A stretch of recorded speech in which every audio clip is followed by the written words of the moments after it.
Assalamualaikum warahmatullahi wabarakatuh. Nama saya Alvinia Handayani. Saya dari kelas 05 SAKM 007 ruang 431. Di sini saya akan menjelaskan tentang teori akuntansi.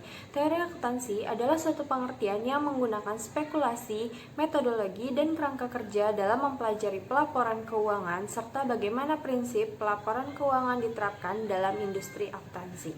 Akuntansi konvensional merupakan ilmu yang didesain dikembangkan oleh masyarakat barat yang dilandasi oleh ideologi kapitalisme.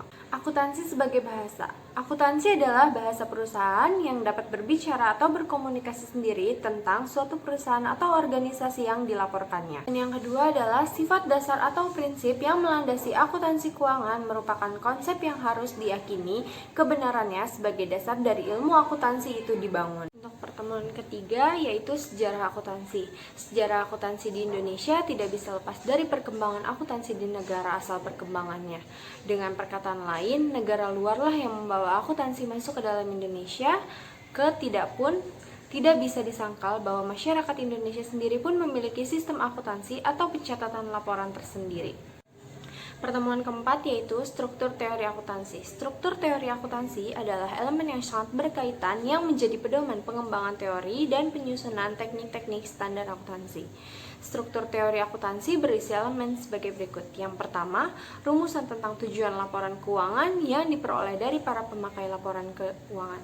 Yang kedua, konsep teoritis akuntansi yang berhubungan dengan asumsi-asumsi dan sifat-sifat akuntansi yang mengarah pada sifat dan jenis informasi yang disusun oleh kelompok atau pemakai tertentu.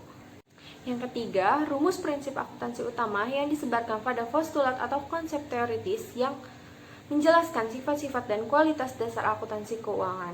Yang keempat, standar atau teknik akuntansi sebagai pedoman penyusunan laporan keuangan sesuai kebutuhan para pemakai yang dirumuskan dari prinsip akuntansi utama. Kelima, Hendriksen pada tahun 1982 mengemukakan kegunaan teori akuntansi sebagai berikut. Yang pertama, memberikan kerangka rujukan sebagai dasar untuk nilai prosedur dan praktik akuntansi. Yang kedua, memberikan pedoman terhadap praktik atau prosedur akuntansi yang baru.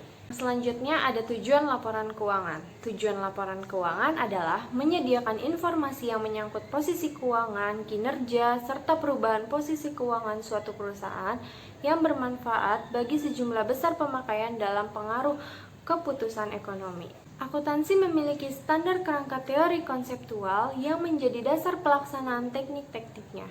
Kerangka dasar konseptual itu terdiri dari standar, teknik prinsip, dan praktik yang sudah diterima oleh umum karena kegunaannya dan kelogisannya. Standar itu disebut standar akuntansi. Di Indonesia, prinsip akuntansi Indonesia kemudian diganti menjadi standar akuntansi keuangan atau SAK Indonesia, kemudian menjadi pernyataan standar akuntansi keuangan atau PSAK.